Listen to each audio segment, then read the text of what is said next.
शर्मिला साहब, ये फरमाइएगा, ये पाकिस्तान पीपल्स पार्टी और नून लीग के दरमियान कोई इम्कान है डायलॉग चलने का? क्योंकि अब तो मौलाना फजलुर रहमान साहब आ रहे हैं।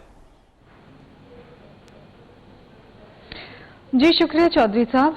देखिए जी, the ball is in the court of the government. हमारा इनके साथ एक मुआहदा हुआ था जो प्राइम मिनिस्टर की इलेक्शन से पहले हुआ था, जिसमें हमने इनका प्राइम मिनिस्टर को इलेक्ट करना था, कुछ कॉन्स्टिट्यूशनल ऑफिसर्स हमें मिलने थे, और इसी तरीके से बजट से पहले पीएसडीपी चारों सूबों की हमसे डिस्कस होनी थी, हमारी मशावरत लेनी थी और हमारा इनपुट लेना था, और बाहमी मशावरत के साथ वो पीएसडीपी जो है वो बजट में आनी थी।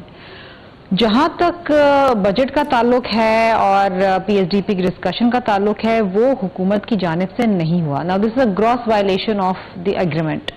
बात यह है कि पीपल्स पार्टी की शराफत को उसकी कमजोरी समझा जा रहा है, लेकिन अनफॉर्चुनेटली या fortunately for us, Peoples Party ना ही कमजोर है, और हम ये बात अच्छी तरीके से समझते हैं कि इस हुकूमत को चलने के लिए, प्राइम मिनिस्टर को बहाल रहने के लिए पीपल्स पार्टी के मेंबर्स के वोट्स बहुत ज़रूरी हैं, और बजट पास करवाने के लिए भी हमारे नंबर्स बहुत ज़रूरी हैं। अब बात यह है कि जब दो फरीकीन में एक मुआहदा होता है और एक फरीक जो है वो उसको ब्लैटेंटली वायलेट करे, तो दूसरा फरीक क्या करेगा? एहतजाज तो करेगा ना, ये तो उसका हक बनता है, और हमने यही किया। हमने इशू ये है कि अगर आप वोट नहीं देती तो बजट पास नहीं हो सकेगा, बजट पास नहीं होगा तो ये गवर्नमेंट चली जाएगी। अब अगर ये गवर्नमेंट चलेगी तो फिर नुकसान आपका भी है, सिर्फ पाकिस्तान मुस्लिम लीग नून का तो नहीं। तो आप ये चाहते हैं कि गवर्नमेंट रुखसत हो जाए, घर चली जाए? नहीं जी, देखिए, हम बहुत एक्सट्रीम वर्स्ट केस सिनेरियो सोच रहे हैं कि जी वोट नहीं देते हुकूमत गिर जाए। हमारा मकसद या मतलब हरगिज ये नहीं है। हमारा मकसद और मतलब ये है कि जो मुआहदा हमसे किया, और उसमें उस मुआहदे में और भी बहुत सारी शिकें हैं, कि जो मुआहदा हमारे साथ किया गया है उस मुआहदे के ऊपर अमल दरामद हो। बिलखुसूस देखिए, पीपल्स पार्टी का एक मंशूर है, पीपल्स पार्टी के वोटर्स हैं, और हमारी ख्वाहिश थी और ये अवाम की भी ख्वाहिश थी कि पीपल्स पार्टी अपना इनपुट उस बजट के अंदर दे। जो हमारी फाइनेंशियल टीम है वो बड़ी काबिल टीम है, और हम समझते हैं कि हम इस बजट के अंदर अपना एक कलीदी किरदार अदा कर सकते थे। कुछ ऐसे मेजर्स हम इनको सजेस्ट कर सकते थे जिससे शायद आवाम को रिलीफ मिलता। क्योंकि देखिए ना, हमने बजट से पहले भी अपने मंशूर के अंदर ये कहा था कि जनाब, आपके पास चंद एक वजारतें हैं जो डिवॉल्व हो चुकी है, उनका खात्मा करें, 300 बिलियन आप वहां से बचा लेंगे। आप इतने एम्बिशियस टारगेट्स दे रहे हैं, एफबीआर को बढ़ा के 40% बढ़ा के आप उसको दे रहे हैं, ये कैसे अचीव होगा? हमेशा एफबीआर जो है अपने टारगेट अचीव करने के अंदर वो फेल हो जाता है। इसी तरीके से आप देखें कि आपके जो बैरूनी ममालिक कर्ज हैं वो आपके रेवेन्यू से ज़्यादा हैं। फिर इस बजट के अंदर आप ये देखिए कि हुकूमत ने कोशिश भी नहीं की कि अपने अखराजात कम करे। आपके अखराजात ज़्यादा बढ़ गए, बल्कि पिछले साल से की बनस्बत इस साल 58% इंक्रीज किया गया है। ठीक है, आपके प्रोग्राम में दोबारा खुश आमदीद। शर्मिला साहब, जब आपके पास एक सीधा रास्ता है कि आप गवर्नमेंट से कहें कि ये हमारी तजावीज़ हैं, आप एक पैरेलल बजट बनाएं और उसे रिलीज कर दें, और साथ गवर्नमेंट को कहें कि अगर आप ये तजावीज़ नहीं मानते तो हम आपको वोट नहीं करेंगे, उसके बाद गवर्नमेंट मजबूर हो जाएगी कि आपकी तजावीज़ को वो बजट के अंदर शामिल करें। तो उसके बजाय आप ये तकारीर करके साइड पे बैठ के बिल्कुल नाराज होके, तो इसको क्या समझा जाए?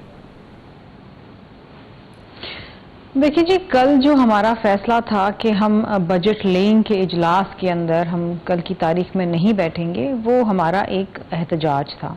इसके बाद इसहाक डार साहब आए और उन्होंने कुछ बातचीत करी, और एज अ टोकन सिंबॉलिकली हमारे 3 मेंबरान जाके असेंबली में बजट स्पीच के दौरान बैठे। बात यह है कि पीपल्स पार्टी के अपने वोटर्स हैं, पीपल्स पार्टी का अपना मंशूर है, और जिसके अंदर हमने पहले ही तजावीज़ दी थी कि आप अपने अखराजात कम करें। कुछ वजारतें जो सूबों को डिवॉल्व हो चुकी हैं उनका खात्मा करें, आपको 300 अरब रुपए वहाँ से मिलेंगे। यहाँ आप टैक्स पे टैक्स लगा रहे हैं सैलरीड क्लास के ऊपर, आपने तो जो मिडिल क्लास है उसको तो बिल्कुल ही ख़त्म कर दिया है। अच्छा, ये नॉन फाइलर की जो रट लगाई गई है, आपके जो बेशतर रिटेलर्स हैं वो फाइलर्स हैं जिनको आप टैक्स नेट में लाना चाह रहे हैं। मसला क्या है? वो अंदर इन्वॉइसिंग करते हैं, वो टैक्स चोरी करते हैं, टैक्स तो दे रहे हैं, फाइलर्स भी हैं, लेकिन वो कम दे रहे हैं। आप कंप्लाइंस के ऊपर जोर डालें ना। आप ये समझते हैं कि आप जितना टैक्स लगाते जाएंगे उतना लोग आपको टैक्स देंगे, उतना लोग चोरी करेंगे। देखिए बात ये, हम समझते थे कि औरंगजेब साहब आए हैं तो न जाने कौन सी जादू की छड़ी होगी और न जाने क्या चीज वो ले आएंगे। What is different that he is done जो बाकी लोग नहीं करते आए हैं पिछले सालों के अंदर? वही बात, वही अच्छी अच्छी बातें सुनने को मिलती हैं जी। होम ग्रोन इकोनॉमिक पॉलिसी, सवाल फिर मेरा वही है, डिस्कोर्स के बोर्ड को रिवैम्प करेंगे, तजावीज दें कौमी असेंबली में, गवर्नमेंट नहीं मानती, हम हमारी तजावीज तैयार हैं, हम अपनी तजावीज देंगे और हुकूमत को माननी भी पड़ेंगी, क्योंकि वो तजावीज ऐसी तजावीज है जिससे शायद कुछ आवाम को रिलीफ मिल जाए। देखिए इस वक्त आवाम परेशान है। अनफॉर्चुनेटली इस बजट के अंदर भी पिछला जो आपका साल गुजरा है, आपकी इकोनॉमी बचाई है आपकी ज़राअत ने, 6.3% ग्रोथ है, अनप्रेसिडेंटेड 2 दिहाइयों के अंदर। लेकिन आपने इस बजट के अंदर भी एग्रीकल्चर के लिए कुछ नहीं रखा है, कुछ नहीं रखा आपने एग्रीकल्चर के लिए, कुछ नहीं रखा आपने किसान के लिए। लेकिन आपने कहा था कि आप सब्सिडीज खत्म कर देंगे, आपने सब्सिडीज डबल कर दी। आप बेसिकली ट्रम्प कार्ड हैं और आपने अगर फैसला कर लिया कि आपने आवाम का साथ देना है तो गवर्नमेंट कुछ नहीं कर सकेगी, ये एक रियलिटी है। और अगर आप वो नहीं करते तो फिर आप भी ज्यादती करेंगे इस आवाम के साथ। राणा साहब आपकी तरफ आऊंगा, ये फरमाइए सर, ये जो लाहौर हाई कोर्ट और इलेक्शन कमीशन के दरमियान फटा हो गया कि अब ज़रा हाई कोर्ट ने ऐलान किया था, हुक्म जारी किया था कि 6 नए ट्रिब्यूनल्स बनाए जाएं, इलेक्शन कमीशन ने नहीं बनाए, फिर उन्होंने बना दिए। अब ये सुप्रीम कोर्ट ऑफ पाकिस्तान जा रही है, इलेक्शन कमीशन। तो ये एक नया फड्डा शुरू हो गया, पहले अदालतों के दरमियान था, अब अदालतें और इलेक्शन कमीशन के दरमियान हो गया, फिर पाकिस्तान तहरीक इंसाफ। ये किधर जा रहे हैं सर? तो साहब बात यह है कि पंजाब में इस वक्त लाहौर हाई कोर्ट की जुरिस्डिक्शन में 3 तरह के ट्रिब्यूनल इस वक्त कायम है। एक वो जो इलेक्शन कमीशन और लाहौर हाई कोर्ट की बामी मुशावरत से कायम हुए, एक वो जो लाहौर हाई कोर्ट के मुअज़्ज़िज़ जज जिनको इलेक्शन कमीशन ने कहा कि आप हमारे पैनल में नहीं आ सकते, उनके फैसले पे ट्रिब्यूनल बना दिए गए और उनकी जुरिस्डिक्शन भी चेंज कर दी गई। एक वो हैं जो इलेक्शन कमीशन ने खुद बना दिया, ठीक है। इस तरह ट्रिब्यूनल बन गए हैं और सिचुएशन ये है कि सुप्रीम कोर्ट में इलेक्शन कमीशन ने आज दरख्वास्त जमा करा दी है कि हमें इस फैसले पे एतराज़ है जिस पे अमल किया जा रहा है, भी कल की मांग ली है, कल के करके और उनको रोका जाए काम से।